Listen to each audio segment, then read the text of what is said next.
Acupuncture. The innovative mindset thrives with a quotient of knowledge and learning, a splash of creativity, and an awakening of emotional intelligence. Here at Winn, we've been working with some inspiring businesses who've been setting us challenges. And you might like to try them too. Would you like to generate and recognise ideas and alternatives, think differently when problem solving, inviting you to be open, communicating with authenticity, and manifesting what you wish? A world full of strong, positive innovators.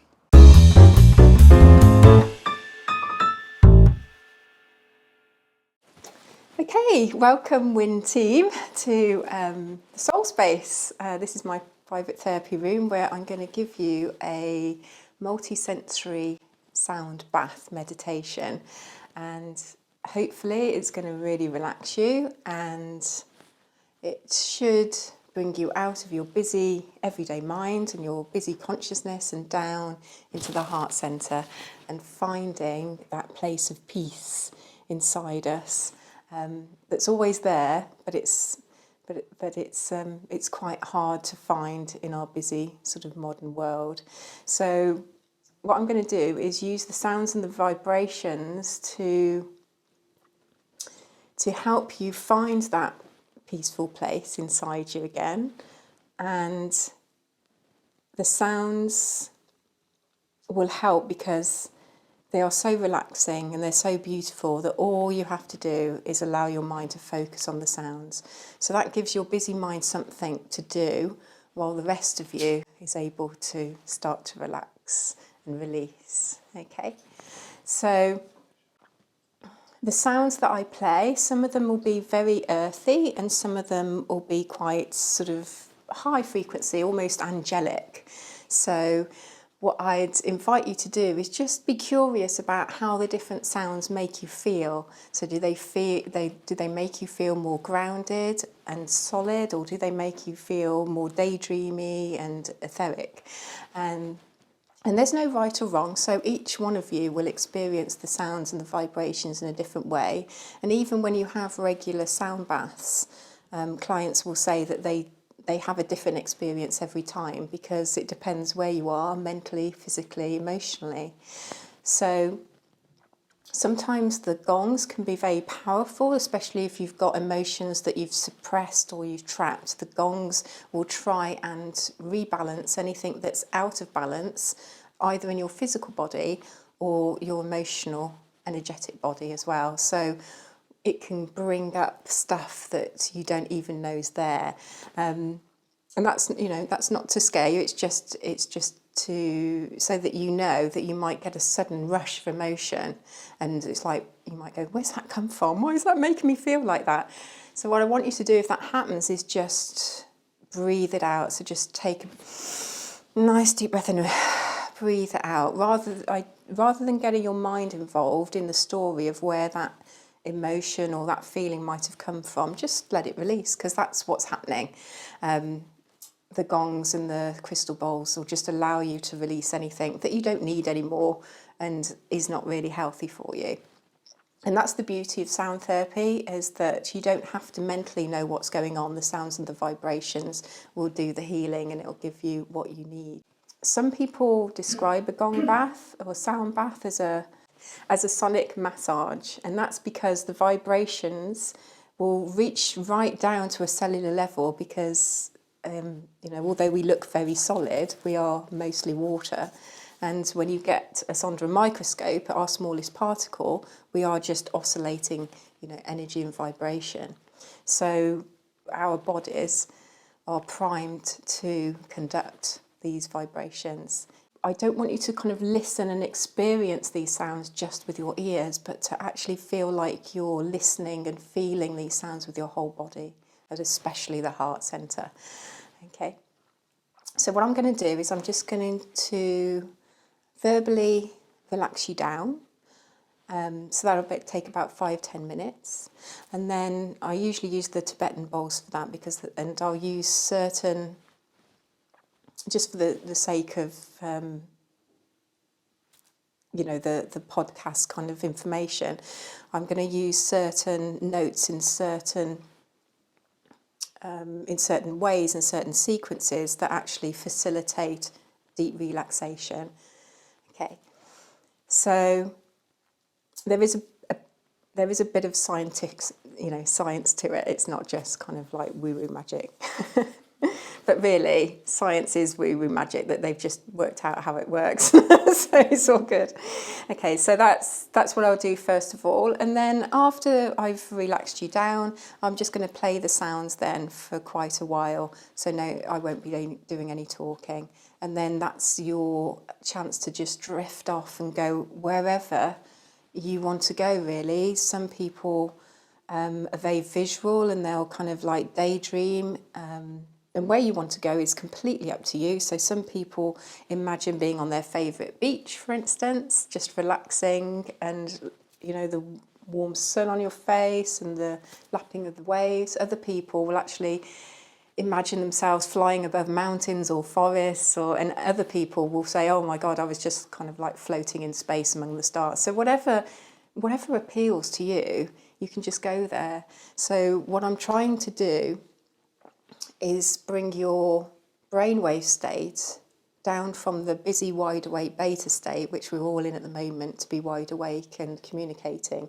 And I want to take you down through alpha with the relaxation process, and then down into the theta brainwave state.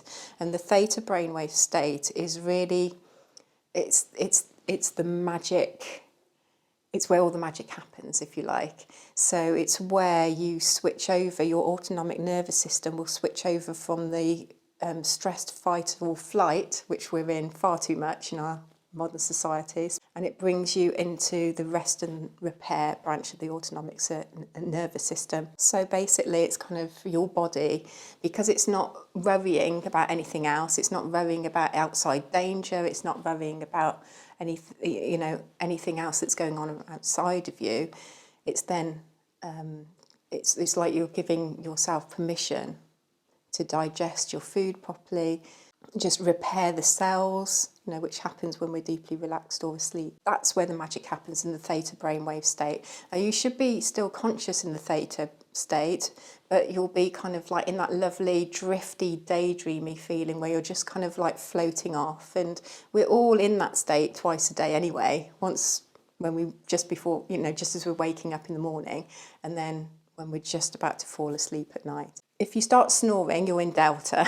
Okay, so you've kind of deep too far into actual unconsciousness, and that's deep sleep, where you fully lose consciousness, which again is good for repair and rest, but obviously you don't get the amazing experience of the journeying and the sounds. So it is quite natural to dip in and out of delta. So to get you in theta is one thing, but to keep you there without either going too far into delta or coming back up into full consciousness, that's where I need to use my skills as a therapist to keep you in theta. Any questions before we kind of start? I'm just going to apologise now for my reaction of in between sets. There we go. Okay, so just lie back, close your eyes, and just really enjoy the fact that you've got to do nothing. There's nothing to do and nowhere for you to go for the next sort of 40 minutes or so. Okay, so we're just going to start with some nice deep breaths, and I want you to breathe in through the nose all the way down into the tummy, and then a nice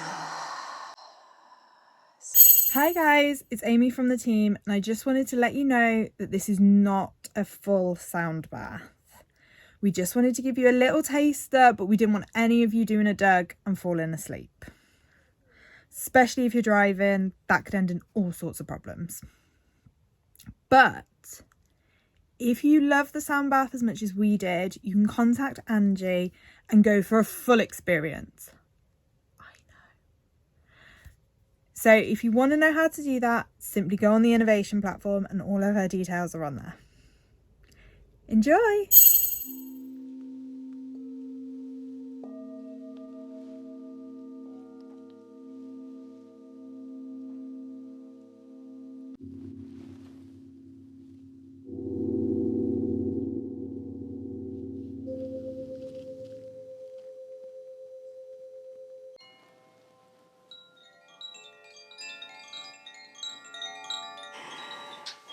And when you feel like you want to, you can very slowly come back to a sitting position. How are you feeling?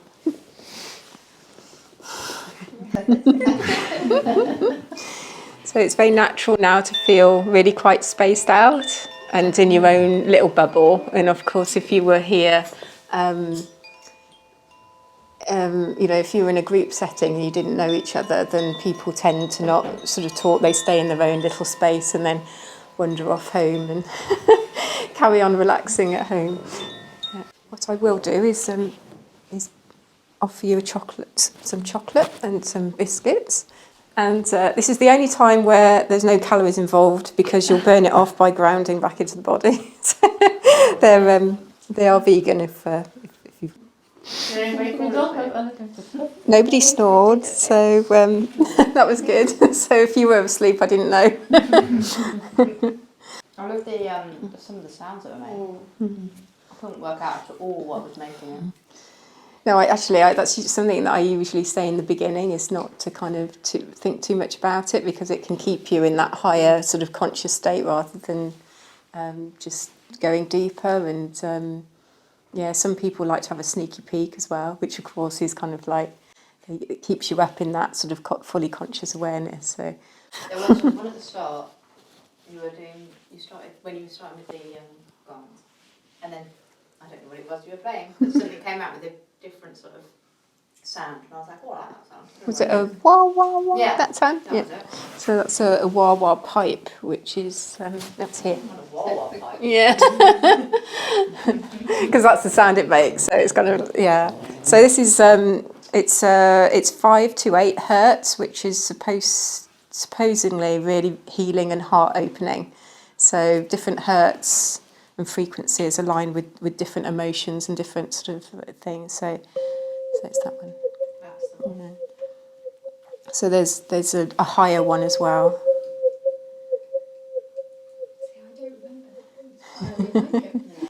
Maybe you were asleep at that point. Yeah. Yeah. So it was he? I didn't. Again, I usually ask at the beginning, but you know, because we were all kind of like chatting, I didn't sort of ask whether anybody was completely new to a sound bath. So you were, yeah. All of us. Yeah. I've had one before, and I've gone back. Yeah. We had the well-being event, didn't we? Oh yes, yeah. That was sort Yeah. of headphones. And Yeah, this was- yeah. And I didn't put any gong on that because the gong is really difficult to record without distorting, so I left the gong off that. So how did you find the gongs? Because they can be a bit sort of Marmite for some people. Absolutely. Yeah. It was just a wall of... It wasn't noise or bad, it was just a huge noise. But yeah, I think there was almost a xylophone at one point, and it seemed to be... I was moving, yes. Yeah, it was the crystal harp here. So again, it's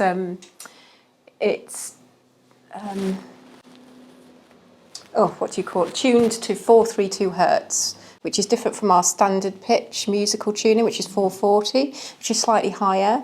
And 432 is an ancient tuning that the ancient Greeks and Egyptians and everything used to use. So it is said to be more in resonance and harmonic to nature, to the natural sort of scale. So some notes that I'm particularly using, which are called kind of healing triads. So with the crystal bowls, I was using healing triads. So you'd get a bass note, and then the middle note is slightly dissonant, so it's releasing. So that would be the note where you released, you know, an emotion, or the muscles would release some tension, and then they use the third note, which is a harmonizing note.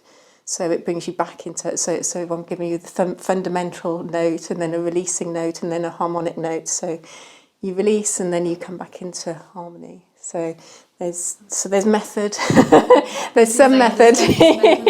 Yeah. Perhaps I would like to ask, like, for example, for each session, do you think there are some kind of sessions which can be prepared, for example, I don't know, for energy boost or more relaxing, Yeah. or is rather of course with huge knowledge Yeah. behind it. This Yeah. was my second question. How long actually does it take to learn all these great Yeah. skills?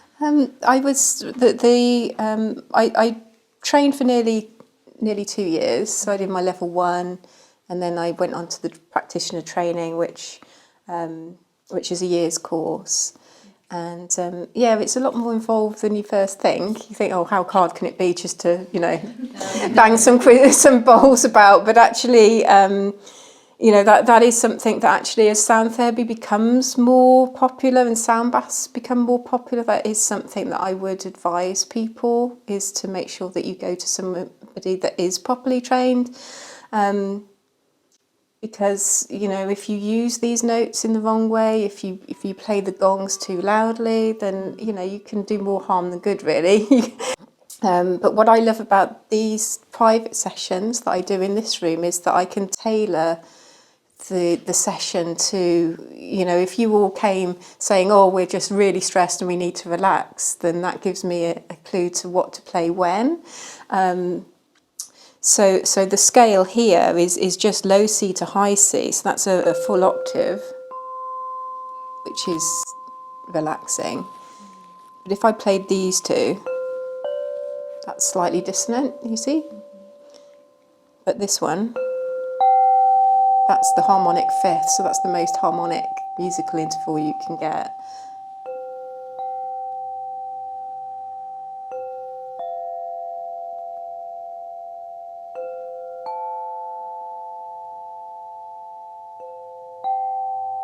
So that is those notes, that particular sequence of notes is extremely relaxing. So it's really good for anybody that's having trouble sort of with insomnia or is really anxious.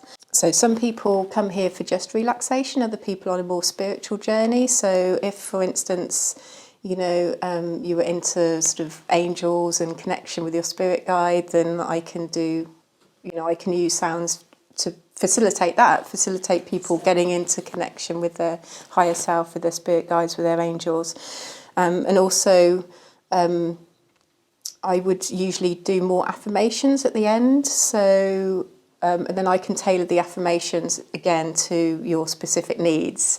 So it can be spiritual connection or relaxation or whatever. So it really is like I can package the sounds to fit the people that come. So whether you're coming one-to-one or as a small group, if you came as a group of friends, you're usually on the same kind of wavelength. So and when you're very comfortable with each other, obviously it's easier for you to relax and surrender and let go, because really it is about surrender. The more you can surrender and let go without any expectation or judgment, the more profound the experience. And like I said, every sound bath is different. So some people may find their first sound bath is a very physical experience and very relaxing physically, and then they'll come again and they'll be off, journeying in their mind, and some people come back saying, oh my God, I had this amazing vision of this, or I was swimming with the dolphins, or whatever. And there's just no right or wrong. It's wherever you want to go. Which is nice because it gets you back into that childlike innocence, which we don't find that childlike joy enough. I know that being an adult is quite stressful and we have to take things seriously. We've got responsibilities, but to see the world again through a child's eyes with all of that wonder of just the leaves moving through the trees and the clouds across the sky, those are the simple pleasures of life that make it worth living, really, isn't it? So just sort of like going back to that almost like original factory settings. If you see yourself as a computer, it's a defragging and reset to factory settings. Yeah. Is it? I take it we've been so quiet. That's pretty rubbish for a podcast, isn't it? At the end of the day, it's kind of like, it doesn't matter whether it's a placebo effect or not, it still has the same end result. So who cares? Whether it's the mind tricking you or not. And I find it fascinating that we poo-poo the placebo effect when actually that's the most exciting thing, isn't it? That our mind has the power to affect our body. And that's what sort of quantum physics is really exploring now, you know, and moving into. So, I think it was Edgar Casey that said the medicine of the future will be sound and vibration, something like that. I'm probably misquoting it, but that's that kind of thing. But we are moving that way. And as we were talking about at the beginning, it doesn't mean that we have to kind of like let go of all of our allopathic and industrial revolution and, you know, the modern science. Quite the reverse, you know, we can now bring it back together, but in a real holistic way, instead of having, you know, the natural people against the scientists, and, you know, it's the gap between them is starting to come together again.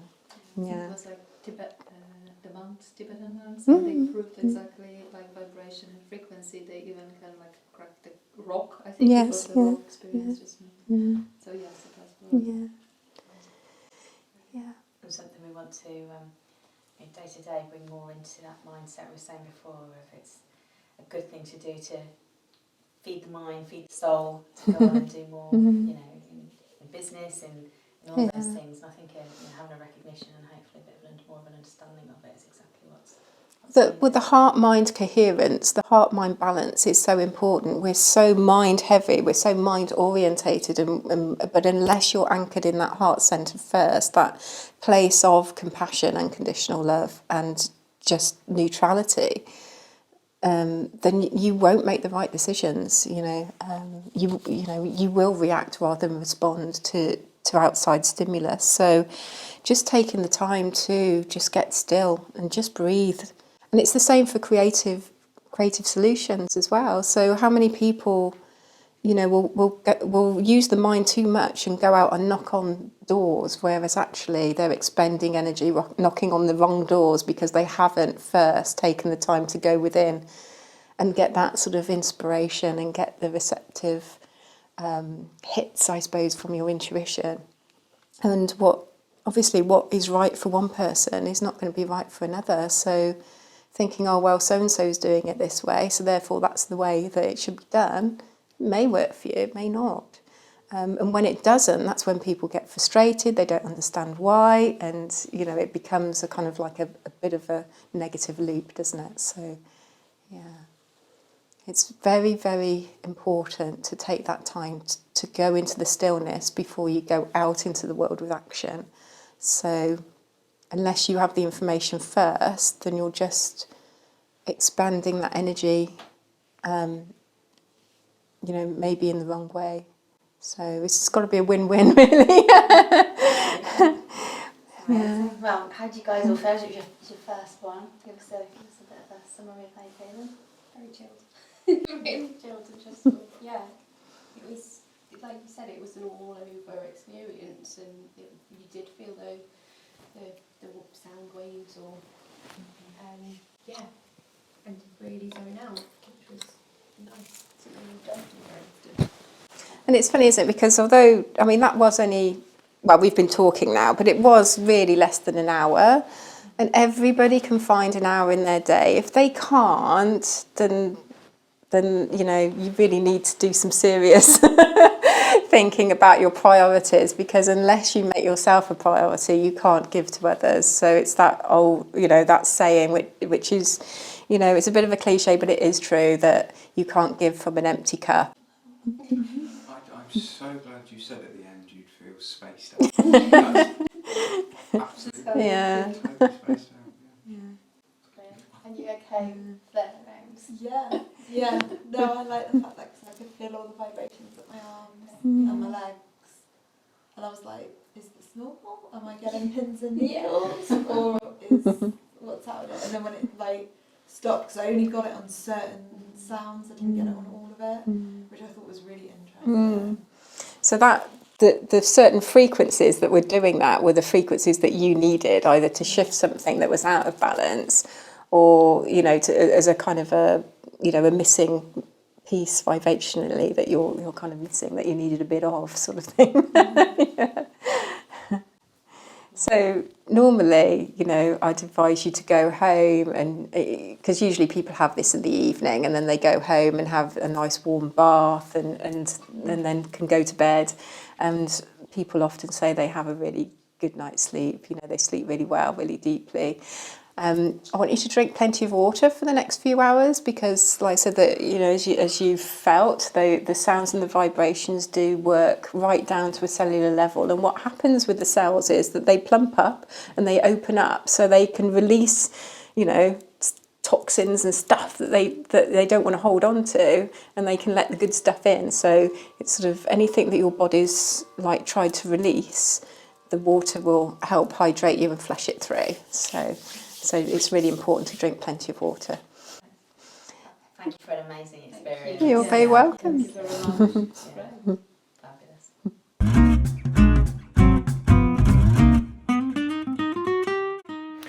I came in not 100% sure on how I'd feel, as it was my first time, but I'm totally zen, absolutely relaxed, and I would recommend it to anyone. I feel so relaxed and revitalized. So if you would like to bring similar emotions and state, come and visit Angie. Having experienced sound baths before and once again had an amazing opportunity and experience here, if you want to take the opportunity, please visit sacredearthsoundtherapy.com.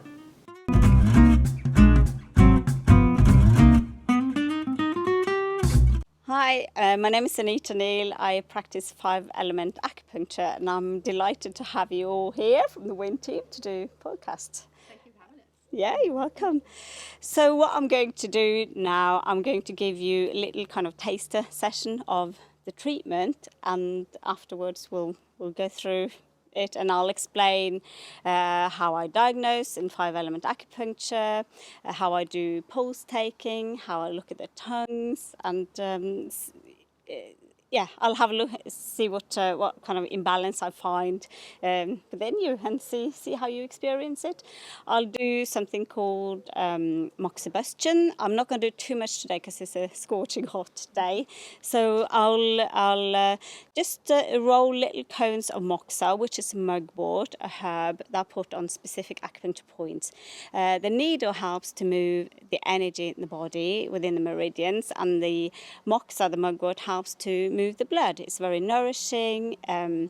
So also I'm going to try something called gua sha, which is a tool that I use and I scrape on the skin. It's like a deep tissue massage, but it really helps if there's a stagnation in areas of the body. So I'll talk you through that when I do that. Okay.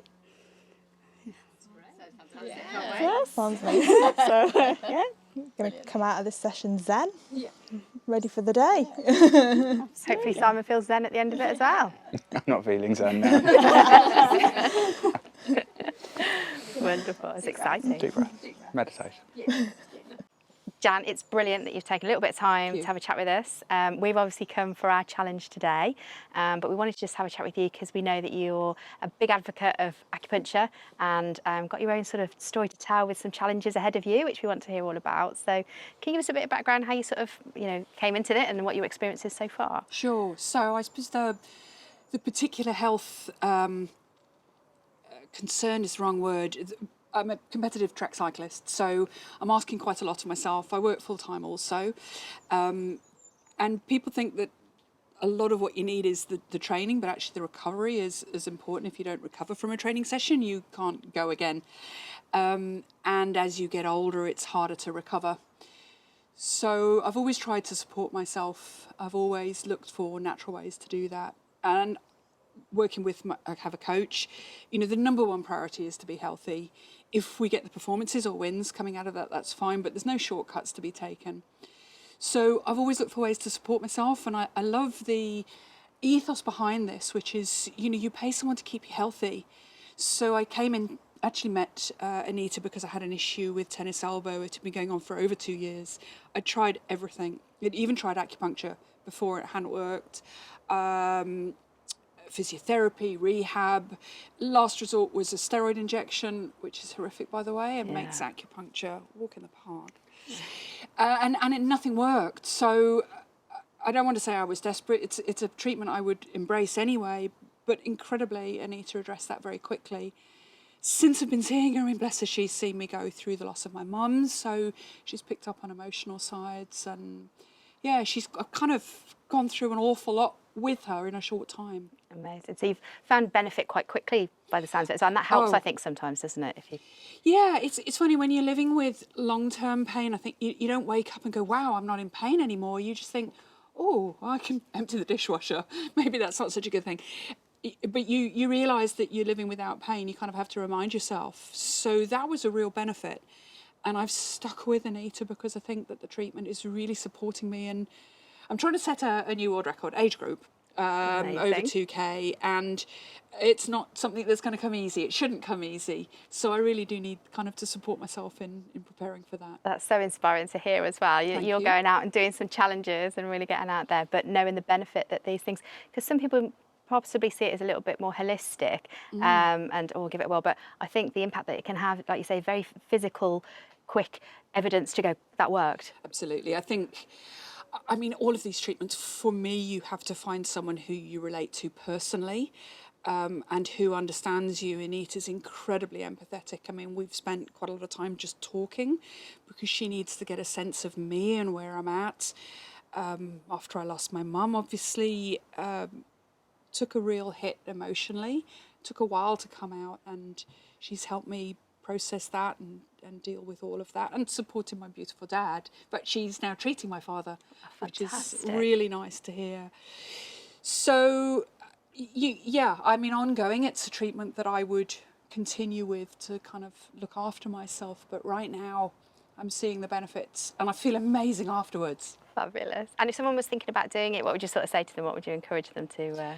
For me, the biggest thing is it can do no harm. And I think with a lot of treatments, certainly if you go down a medical route, there are side effects to drugs. There were side effects to the steroid injection, apart from the fact that it hurt like hell.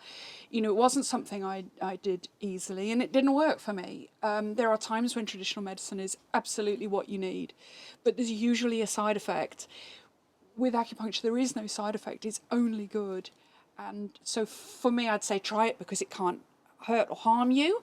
And I think you could be really surprised by just how amazing it can make you feel. Fantastic. Well, thank you for having a chat with us. You're very welcome. We're all really excited to have a go. Well, some of us more than others. But we're going to have a go. And then, I can't wait to feel the benefits that everybody's talking about. So thank you for your time. It's really appreciated. Thank you.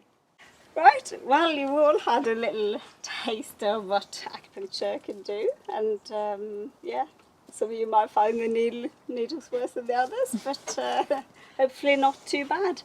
And I also did a bit of burning of moxa on specific acupuncture points. Not too much in this heat, but it really helps to nourish the blood, to move the blood, to get the energy moving. And I also did a bit of gua sha. Okay, so how did you all find it?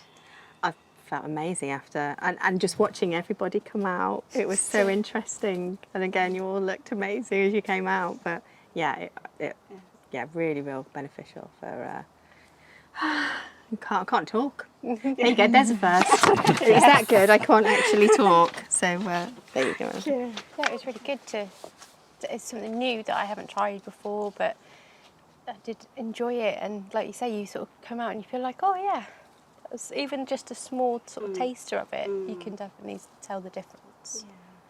Because when I see patients, I would do like a proper diagnosis for an hour and a half, where I check the pulses. I also look at the tongue and palpate certain areas to see if there's any tenderness to direct me on where to treat. So the main diagnostic tool is checking the pulses, like I did with all of you. And there are 6 pulses on each hand, and they all relate to internal system and organs in your body. So the aim of the treatment is to get the pulses balanced. So if there are certain pulses are really low or certain pulses are really tight, by doing the treatment, they all kind of come together, and the energy will flow properly in the meridian, throughout the meridians. And also I check for energy blocks, and I will treat the blocks, and the pulses will always change with the treatment. So did you notice all of our pulses change from start to finish? Did that happen? Definitely. So I could find that certain pulses were low, and often, you know, one pulse that can be quite low is the kidney and the bladder. That's where we store our energy from a Chinese medicine point of view. So that does tend to be low on a lot of people. And it was really interesting because some pulses were kind of overall low, and then you had with others of you that were certain pulses that were really quite low, but not overall. So that gives me a direction to how to treat. But also the way I diagnose how to treat is to look at the elements. So we have 5 elements. So I've got a chart here: wood, fire, earth, metal, and water. So one of these elements is your causative factor, is your main element, and that doesn't change in life. And it's mainly where you see things trip up, where things kind of fall down. So, for instance, if people come in and say, "Oh, I feel anxious," you think, "Okay, how does that physically manifest in you?" And they will give different answers because it's just a label. So, for instance, some people can come in and say, "Oh, you know, I get terrible palpitations, I get dizzy," and other people can come in and say, "I struggle to breathe." And some people can come in and say, "Oh, I get really tummy pain." So you're trying to find out what's going on for the individual. And find out which kind of element is in distress. But by treating your constitutional element, things will start to fall into place. So you don't treat the element in distress directly. So to diagnose your constitutional element, I look at the colour and the sound and the odour and the emotion. So with the fire, So with the fire element, I think there are a few fires here.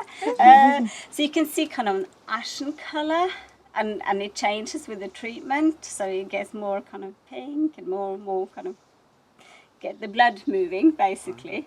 And with the wood element, you can see green, but it's more like a flash of green. It's like a hint, So then or earth element is more like a subtle colour, of yellow, It may just been looked at, diagnosed. It's amazing. Yeah. So yes, I do ask the patient not to have much makeup when they first come for a consultation.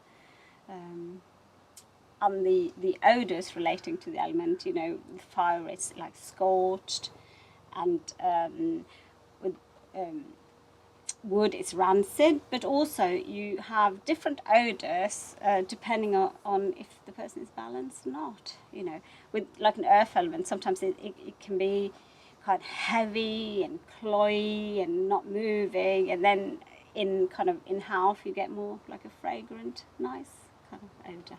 Interesting.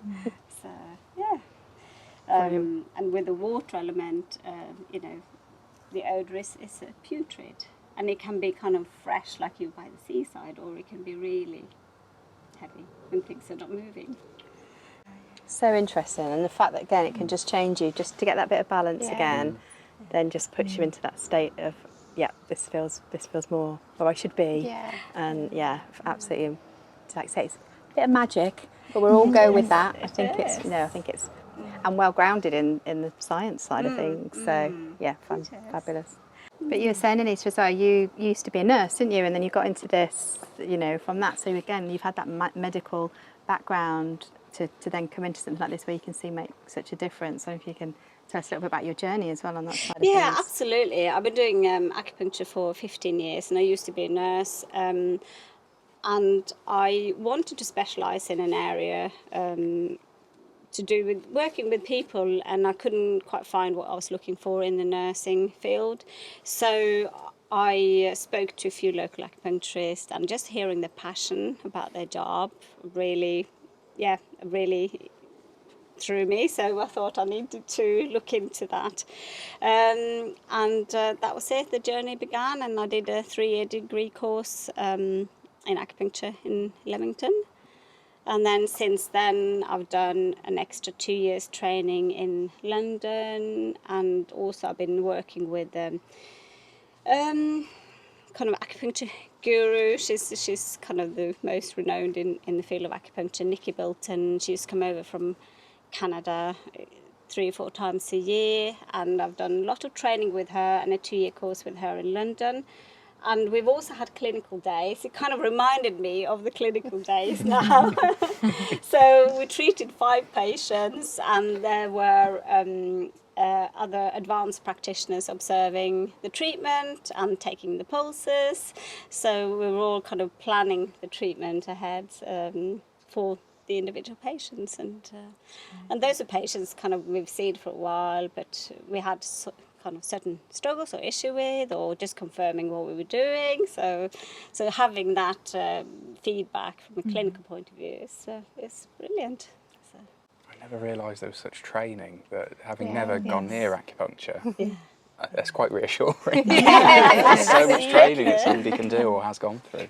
Yeah, incredible. Yeah, absolutely. And there are different styles of acupuncture, and I think it's important to find a qualified practitioners. I mean, you do have trigger point treatments with physios or chiropractors, which is good for what it does from a physical point of view. But and then you got TCM practitioners that treat symptoms and syndromes, and then you got 5-element acupuncture that kind of do diagnosis of the elements and treating the causative factor of the elements, and that's a 3-year degree course training, and you never stop learning. I mean, just with the pulses, I think it takes about 10 years to really get experienced enough to find out what you're looking for. And there are up to 28 different qualities to the pulses. So you look at specific qualities. For instance, the pulse can be quite wiry, like a guitar string, and if you can sense that on the pulse, that's relating to the wood element and the liver and stagnation of Qi. And then you often see people having migraines, period problems, etc. And then you can also, for instance, there's one specific pulse relating to the earth element with the stomach and spleen, and if they have a quality like a slipperiness, like if you try and feel pearls in the dish, they slide away from you. You can't find them, and you can often then see a lot of digestive issues, a lot of things playing up there, and equally, thin, fine pulses to do with the heart. You can often see, dizziness, palpitations. So you try to find out where the imbalance is coming from. You don't chase the symptoms. You just do a diagnosis and treat it from there. And I think, again, it feels like you're learning all this new stuff and we're like, oh my God, wow, and it does this and that. But, I mean, this is so old in regard to how long it's been and tradition and all of that. I think it's a beautiful thing that it's, should become an awareness for everybody in sort of modern day life now because of the benefits that it have with everything else that's going on. I think it's real. We were talking about the foundations and the building blocks that people should start looking at to really be thinking about. Absolutely, and also you don't have to have anything wrong with you to have acupuncture. You can have as a preventative medicine, preventative measure for things not to fall down and glitch. And absolutely, no, it's amazing. And you did an interview as well. We've got a feature there, and which is interesting. Let's have a look at that as well, I reckon. So this is in the Living magazine as well. And again, it says here, so it's ancient remedy. Again, but something so ancient and feels so modern at the same time, doesn't it? So I think we're all going to be checking out this as well and reading up on all the delights that you do. I think we've all had a great experience, and massive thank you for that. Thank you very much. Thank you so much for coming. It's been a pleasure to have you all here. We're very privileged, and amazing, brilliant. Thank you so much.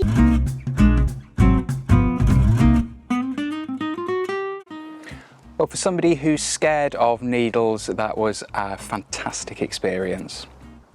So if you want to have an experience like we've had and take charge of your mind, body, spirit and health, So what you need to do is head to Anita Neal Acupuncture in Worcester and head over to the website to get more details, which is www.neal-acupuncture.co.uk, and that's Neal spelled N-E-A-L-E.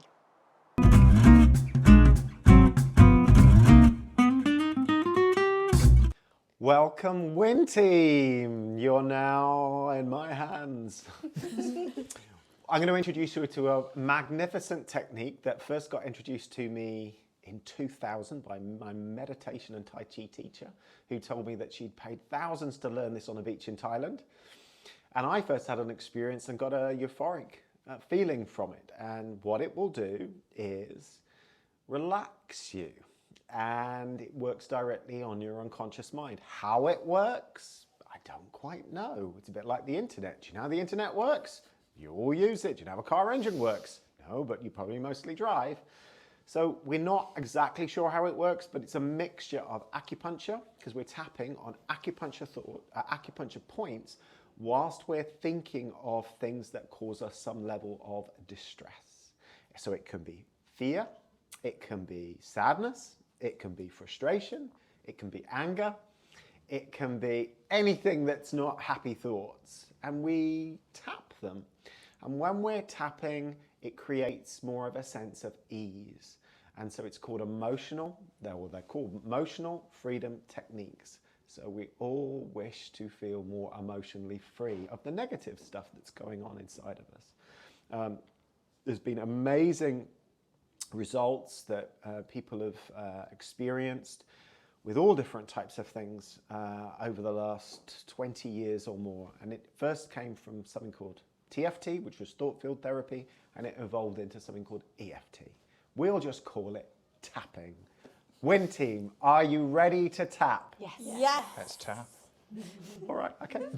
So I'm gonna explain it while we're going on, but we're gonna start tapping to begin with. In fact, what we'll do the classic thing. I'd like you to take a really deep breath in and release.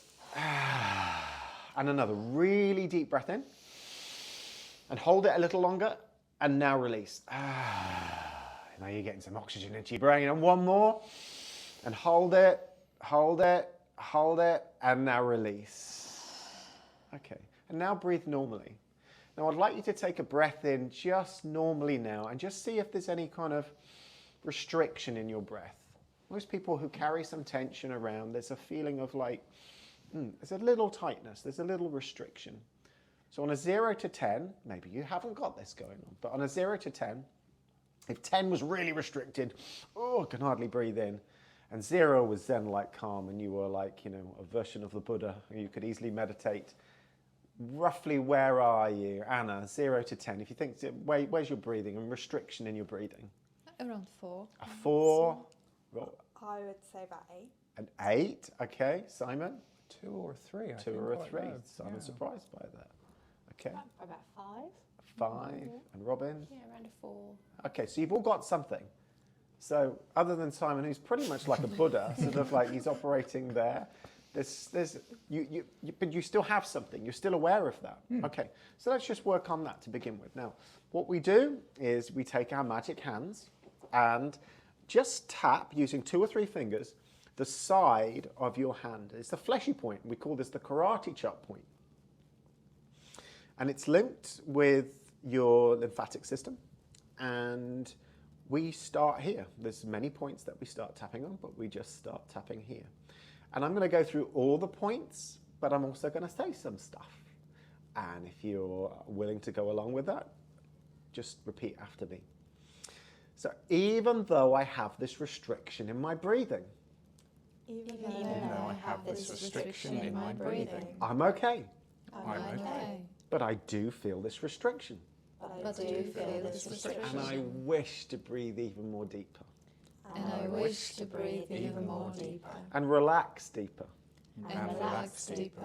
And to trust more. And to trust more. And to be open. And to be open. But I feel this restriction in my breath. But I feel this restriction in my breath. Good job. All right, now we go to the top of the head. This restriction in my breath. This restriction in my breath. This restriction in my breathing. This restriction in my breathing. Look at me. Take 2 fingers, beginning of the eyebrow. This restriction in my breathing. This restriction in my breathing. Good job. Side of the eye. This restriction in my breath. This restriction in my breath. Good. Under the eye. This restriction in my breathing. This restriction in my breathing. Top lip. This restriction in my breath. This restriction in my breath. Chin point. This restriction in my breath. This restriction in my breath. So we're going to go back to front this time. Can you all remember your numbers? Okay, just take a moment, just feel how your body feels. What you've done is just begin to release tension. Do you just feel slightly different? You might feel a little bit buzzy. Sometimes people go, oh, my brain feels a little bit different. That's because more oxygen is getting into your brain. When we're stressed, we go into the fight, flight and freeze response. So we don't need as much energy to go into the brain. So Robin, can you remember your number to start with? 4. Okay. What does it feel like now? Any different? I'd say it has. I'd say 3. Yeah. Okay. So maybe come down. It doesn't always come down. Yeah. Sometimes it goes up. Yeah. I couldn't remember that we'd given you a number. Can anybody remember a number? Like what number? And I remember it was a 5 now. Yeah. But when you were like numbers, I was like, that's gone, forgotten. So you must, feel good. So give me a number now. 4. And it was a 5. It was a 5, yeah. Okay. All right. Simon? Yeah, I'd go 2. A 2. Yeah. And you were 2.5, 3. Yeah, 2, 3. Okay. Yeah. Okay. So you think it's come down? I think so, yeah. Okay. All right. Okay. So I was an 8, and I'd say it's probably about a 7. Okay. All right. And Anna? I believe similar, like 1 down, so 2. I said 4, about 3. Yes. All right. Okay. Just become aware of that. Okay. So come back here. Now, when I'm working doing personal sessions with clients, I'm tapping for a minimum, most usually 50 minutes if it's an hour session. Sometimes been doing 1.5-hour sessions and sometimes been doing 2-hour sessions with clients. So we've done, 3 minutes? And you're all a little bit going to be, you're all going to be a little bit nervous. I was when I did this the very first time, because what's going to happen to me? What is this strange technique? What may come up? What may happen? And that's a natural thing. So the more that you get familiar with the technique and the more that you get familiar with me and what's happening in your body, you'll relax deeper into it. Has anybody got like a common thing that's, it's not a really deep issue, but it's something like, I don't know. I've observed you guys today, and I can't imagine there's masses of stress at work. There's always stress at work. It's work. So we're all under challenge. We're under pressure. We have to meet and deliver, and we have to do stuff. So, I mean, I suffer quite badly with anxiety. okay. And how does that manifest on a daily basis? I will get heart palpitations. I've been known to have panic attacks as well. I'll get sweaty, shaky, to the point where I can't control the shakes in my hands. So on a daily, if you were going to rate it out of 10 on a daily, my daily anxiety level is, I mean, obviously it fluctuates, but what would you say? Probably about 7. A 7. So your unconscious is on this heightened state of alert on a 7 out of 10. Anna, on a 0 to 10, where would you say sort of like your stress levels are? Usually it's about 5. Yeah. Yes. Simon? 4 usually. Look at your eyes as well. Are you surprised at what the girls have said? Sort of, you know. It's interesting, yeah. I think we've learned a lot about each other over the last few months. So it's nice that we're able to do something to address them, actually. Yeah. Okay. And to do that. Okay. Yeah. So 4. So that's, it's life, and we get triggered. Yes, Yeah. we're moving house at the moment, so that's That's up there with some 7, of 8, the 9, most 10, stressful things. 11, 12. And it's Yeah. 4. And yeah, you're moving Well house, and it's gone up from my 2 Zen-like state to a 4. Oh, it does. Okay. Yeah. Okay. I always have an underlying anxiety, and it gets worse at certain times in a month as well. Okay. Yeah. And I also get panic attacks. And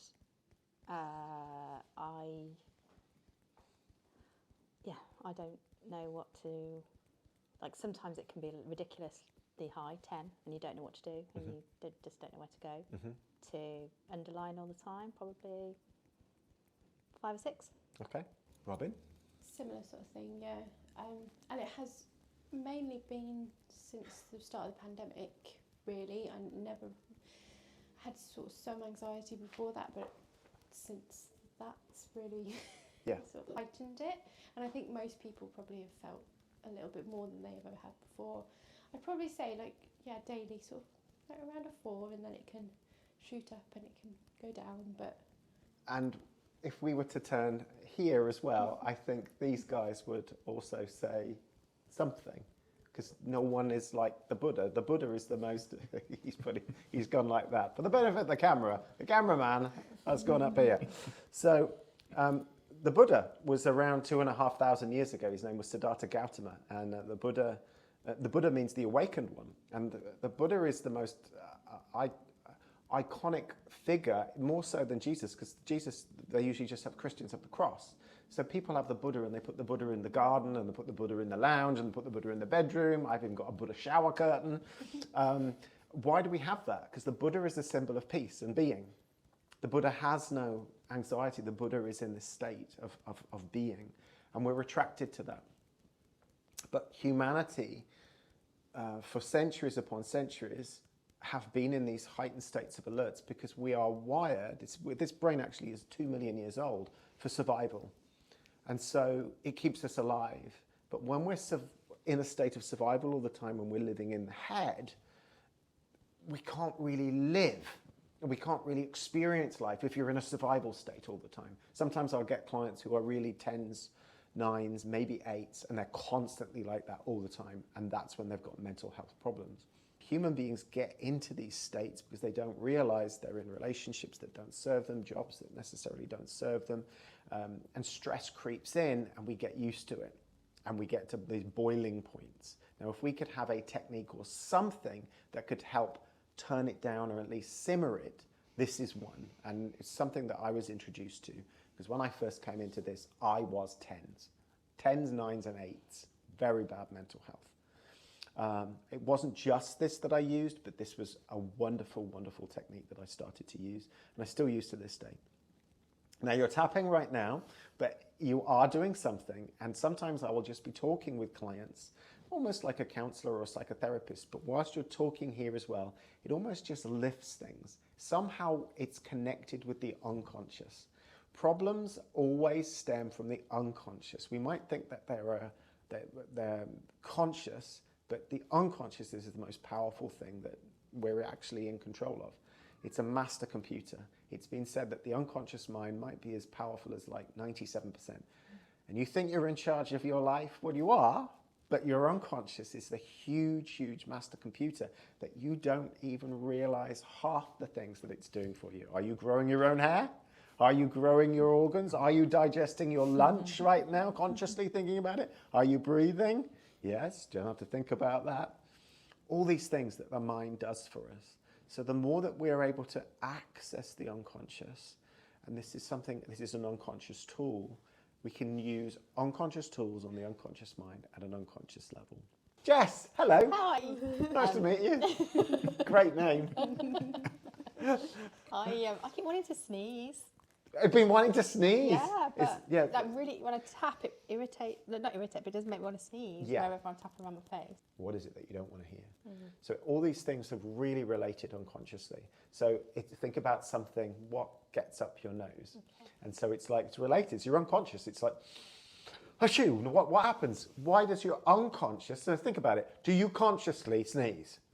Oh my God, I need to sneeze right now just to make sure I need to get rid of this invasive pollen or whatever's coming in. No, your unconscious goes, damn well, but in this, and out it comes. So it's your unconscious. Okay. So think about how that's relating in your life where literally you want to sneeze something away because you don't want it to get up your nose. Okay. Simon.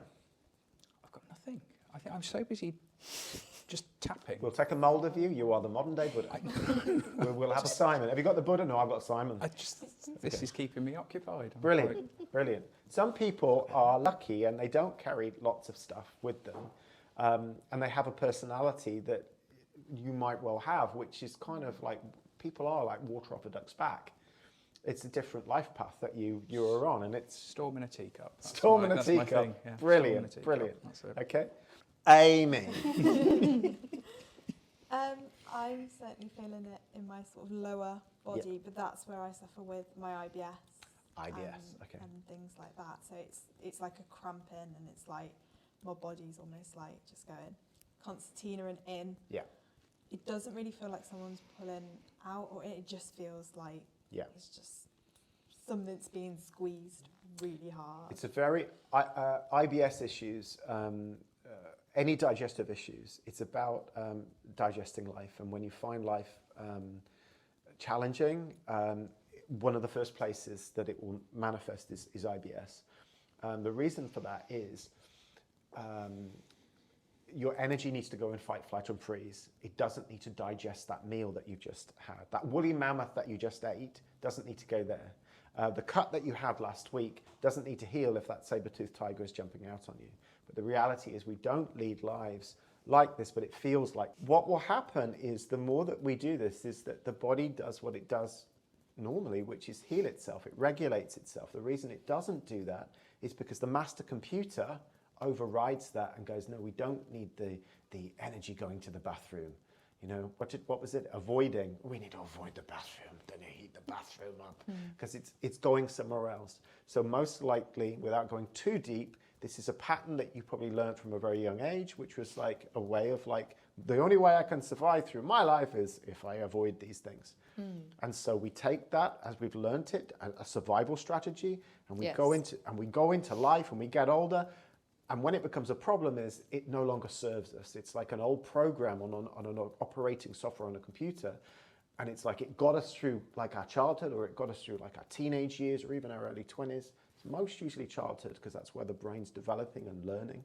They say until we don't develop full consciousness until the age of 12. So up to that point, you're a massive sponge. And the more that you know yourself, and the more that you're able to be open, it's not necessarily with me, but with yourself, the more that you can go deeper with and feel safe, because clients don't come and see me, or potential people don't come and see me because they're afraid of facing their demons. They're facing what's inside. If you remember, just before we turned the cameras on, you were sort of going, oh God, well, we might need tissues. What's going to happen? Well, we've got the stuff down there. There is with everybody. There certainly was with me.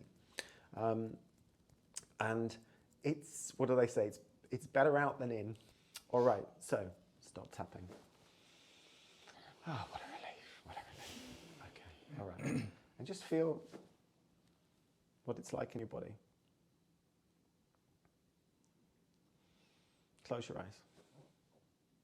Turn your attention inward. Just become aware of your breath. All right, so opening your eyes, back in the room. Like you were saying, you know, sort of like you let it out. Some stuff comes out. I mean, are you serious? Like it comes out and you feel just okay to let it out? Yeah, have a good grump. Job's a good one. Okay. Because that's actually really healthy. That's fantastic. And your good parenting didn't suppress that. And what parenting can do is sort of like, that's enough of that, Simon.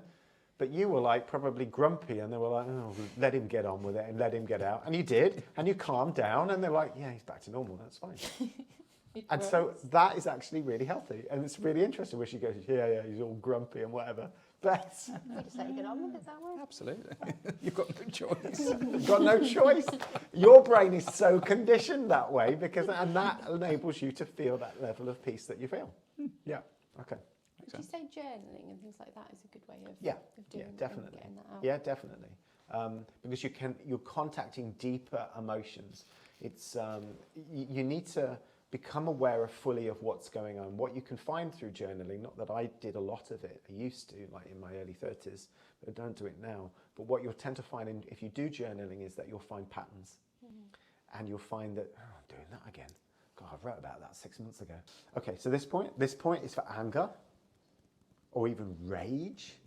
Like people who's like, oh my God, I'm so angry at my mother. I'll go, take two. We're going to do a double dose here. Mother and father. Mother and father, and like my mother. And sister. My mother. Absolutely. It's a good one for rage.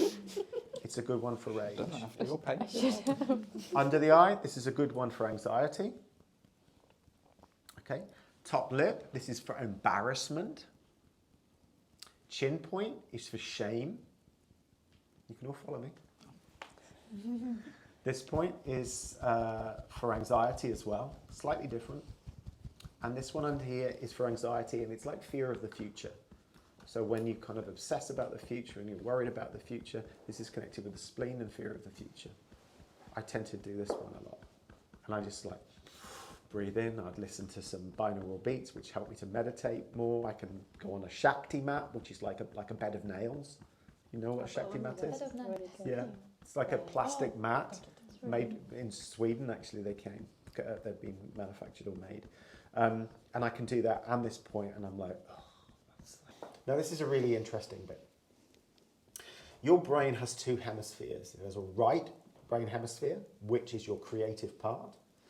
It can sing and it can come up with all different inventive things. And there's a logical part to your brain. There goes the nose again. Yeah. Okay. And was it going from this point as well? Yeah. Okay. So it's not related to that. It's not related to that. It's stuff that's coming up. And if you can be okay with it, if it gets more irritating, you can just tap slightly less, whatever. So this is a central meridian. It's connected to so many emotions. It's actually connected with your heart as well. And you know, if you think you've been wronged by somebody or you've been heartbroken, this is a point here. So we take two fingers and we tap here. And then we do something where we hum. And why do we hum? Because we're engaging the right-hand brain hemisphere. And we count because it engages the left-hand brain hemisphere. And then we get your eyes to do things looking all in different directions. Why do we do that? Everyone look at Simon. Simon, what colour is your front door? Brilliant. What did you notice without even saying where did his eyes move? There. This side, correct. If you painted your front door bright pink, what would that look like? Oh, fabulous. Okay. I apologise to your partner if when you go back home, what's going on with you at work today? I don't know. I just stopped by and just picked him up. I just thought it would be great. Okay, he looked this side. This is because, have you ever thought when you've spoken to people and you go, something about them, they're lying, they're not telling the truth? Okay? Why? Because generally when we talk about the past and we think about the past, we look this side. The future is this side. When you've got emotional issues, your past is a problem, your future is a problem to some extent. I'm worried about the future. I'm overwhelmed and concerned or traumatized by my past. So the more that we're using the eyes and getting them to go in different places, we're equally accessing all different types of parts of the brain. You're accessing memory and future possible memory, future circumstances that you don't want to happen. So I would like you to, with your head still, look down hard left. Look down hard right. Rotate your eyes all the way one way as if it's on a clock face. All the way around, right round. Keep tapping. Many people can't do this. They're like patting my head and running my stomach. Can't do this. You've asked too much of me. So go all the way around the other way. All the way around. Keep tapping, tap, tap, tap, tap, tap, tap, tap, tap, tap, tap, tap, tap, tap. And we're going to do it again because you're going to get even better at this. We'll go all around one way. Oh, good, good, good, good. And we're going to go all the way the other way. And you're accessing the future and the past in the same way. Excellent. So when you get that feeling of anxiety, when could you just feel it, you're like, it's coming on, and I don't know what to do. Like, what's the best thing to do at that point then? Obviously breathe, but then literally hand tap or just... Yeah, if you're actually feeling it and you're aware of feeling stress and anxiety, I'll do this and I'll be driving sometimes, and don't film this. I'll be driving like with one hand and I'll just be tapping underneath here. I mean, I didn't do anything because I've done a lot of these before. Yeah. I'm quite comfortable with doing it. But I'll tap here. This is a good anxiety point. This is a good anxiety point. And this is a good... My issues have always been related to anxiety. Is you will certainly in that moment curb it from peaking. And you may even bring it completely down. I tend to find what happens is that you'll bring it down by 1 or 2 points. The more you tap and the more you continue to work, the more that there'll be layers. The anxiety will come up because there will be a program in your mind from the past that says, I have to be like this. And what if that happens? I need to protect that from that happening. So it'll be linked to a belief about yourself and a belief about the world. And they're limiting. But they came from a place where your brain once learned those strategies in order to survive and get through life. I mean, if we were just told this in school, in fact, in America, which is where this came from, they do EFT. They call it EFT for kids. And if you can start people at that age, they're going to have a direct physical experience that feels positive, and then they're going to go, oh, I've got a coping mechanism, I've got something that I can do, as opposed to just internalizing things and keeping things in, which is what we tend to do in this British culture, or kind of even in Europe, I would say. But the British sort of stiff upper lip and, oh, just carry on, get on with it, whatever.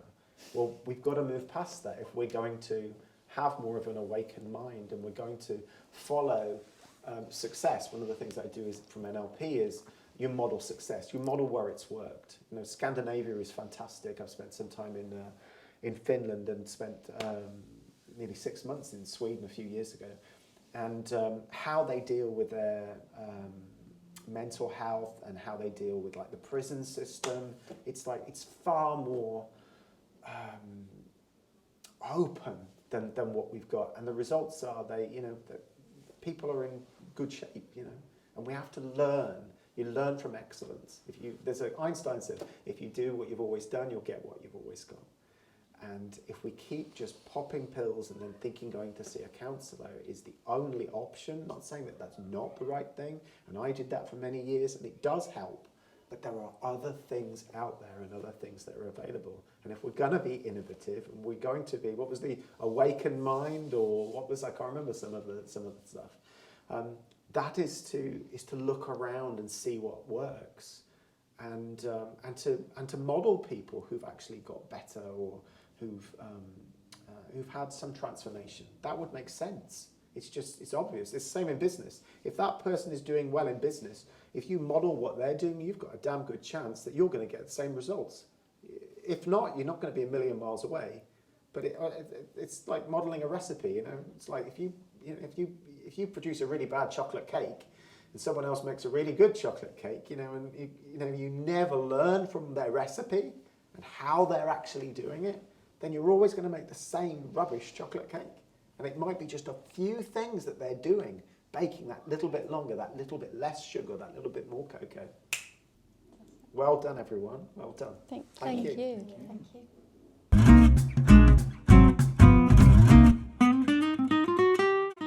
Today we've taken a journey to enhance our emotional well-being. So if you want to discover tools and techniques to make you feel more relaxed and resourceful, then visit danielhill.biz or search YouTube for Daniel Hill EFT.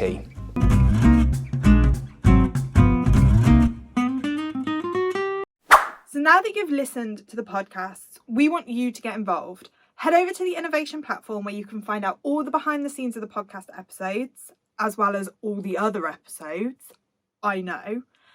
You can get involved in all the challenges, and don't forget to let us know how you got on. I want to see who can beat Anna's a Rubik's Cube time.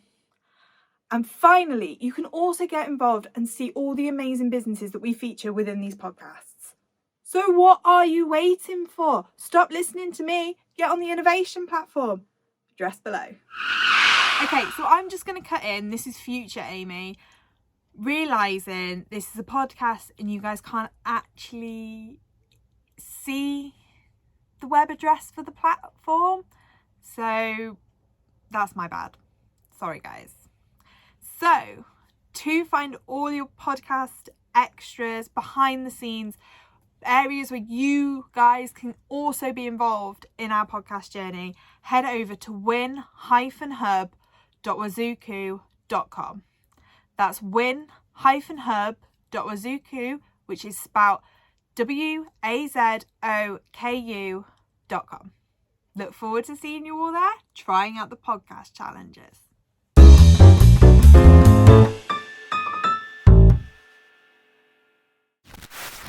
This production has been brought to you by DT Studios Visual Marketing.